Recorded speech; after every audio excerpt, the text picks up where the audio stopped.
Hello friends, welcome back to the money video guys and my YouTube channel guys. Today when we are going to talk about guys Samsung phone setting guys. And today video titles guys, how can we solve Samsung phone guys keyboard setting? Friends, we want to solve guys your Samsung phone keyboard setting. So how can we solve guys Samsung phone keyboard setting today friends? I will show you. I will tell you guys.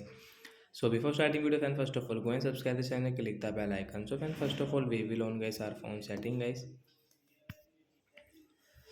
So friends, we will click on guys phone general management setting guys. Tap on guys phone general management setting guys. Tap here.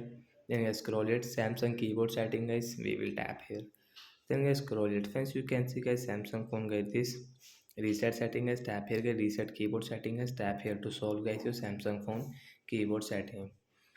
So like that guys, you can solve guys Samsung phone keyboard setting guys, and you can use it. So I hope friends you understood how to solve Samsung phone keyboard setting. So bye bye guys.